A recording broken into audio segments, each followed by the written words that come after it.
Hello, this is the Country Life with ColumbusMark, and yes, I am Mark, and I'm here today to bring comfort during this COVID-19 pandemic. I realize there's a lot of panic going on. You can see it in the eyes of the elderly when you get to the stores, and you can see the fears in the faces of my peers when they finally make it to the toilet paper aisle and the aisles are empty.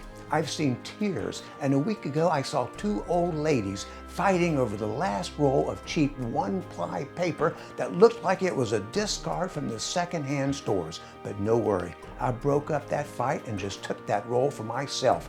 It's a jungle out there, and only the strong will survive. Or maybe that's only the strong will wipe themselves with decent toilet paper.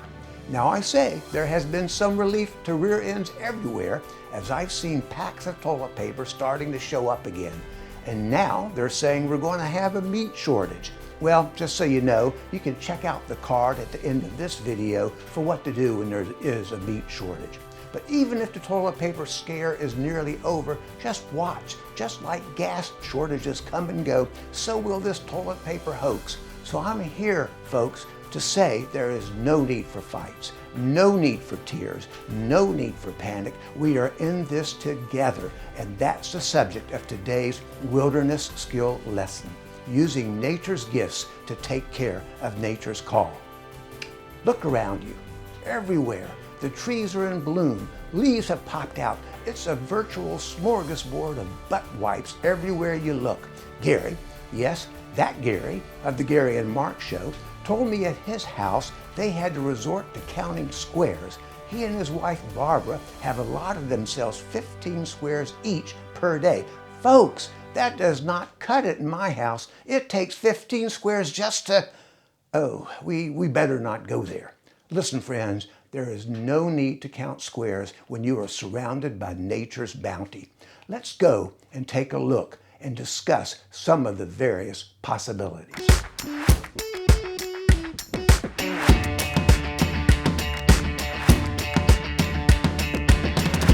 So we've been out collecting, and now we're sitting in front of the laboratories of the Gary and Mark Podcasting University. It's also that barn that I plan to convert to that tiny home. But in the meantime, we've got to stay outside because there are still too many critters inside. So when you go out to look for different types of butt wipes, there are a couple things to keep in mind. There are your deciduous leaves, and there are your evergreens. Personally, I would stay away from the evergreens. They are pointed, they are small, and it would take a whole mess of them to do the job. Yes, they might be out there year-round, but I'm hoping by fall we'll be back to normal. So stick with your deciduous variety. They're wider, and in general, a bit more comfortable to use. I would look for those that have kind of a waxy feel to it, and with a width of at least 3 fingers. You want enough to make sure your fingers are covered. It is possible, if you just can't handle the thought of holding onto a single leaf at a time, that you can craft your own roll of toilet paper. That's why I've been saving my cardboard tubes.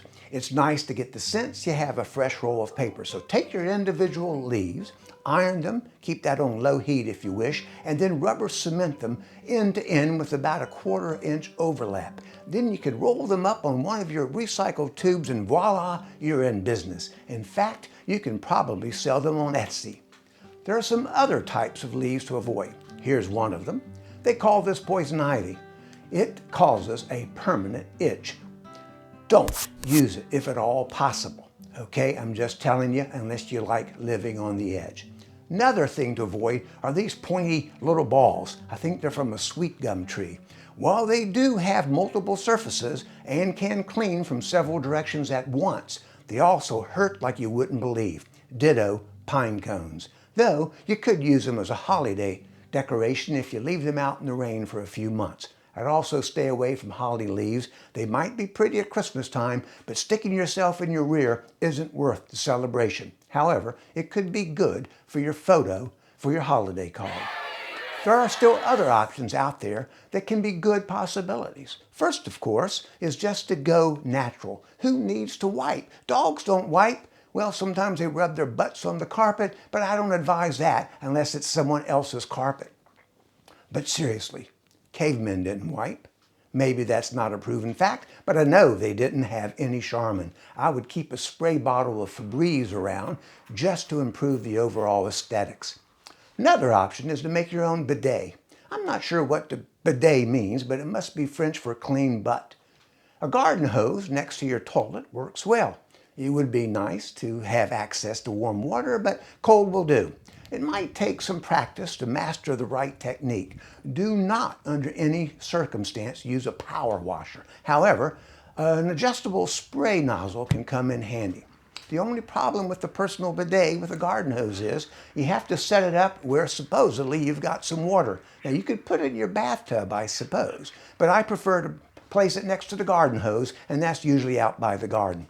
But this time of year, that could be a problem because it's warm enough that there are people walking by. Of course, it's also warm enough that you can drop your drawers without having to do too much worry. My neighbors don't come by very often, and they usually walk their dogs at exactly the same time. So I can pretty much hold it until they're past and just hope for the best. I hope some of what I've said here today will be useful. Just know that we're going to get through this together. One day, there will be 24 packs of toilet paper smashed together on the shelves in every store in this great nation. But of course, it might be a year before you even need to worry about any because you've got so much stored away. I know personally I must have 50 rolls because every time I go to the store, I get nervous. Take care. Don't forget to check out my first video on preparing roadkill as a food source linked above. And do please subscribe and share with your friends. Stay safe, folks, and keep wiping. This is The Country Life with ColumbusMark, signing off.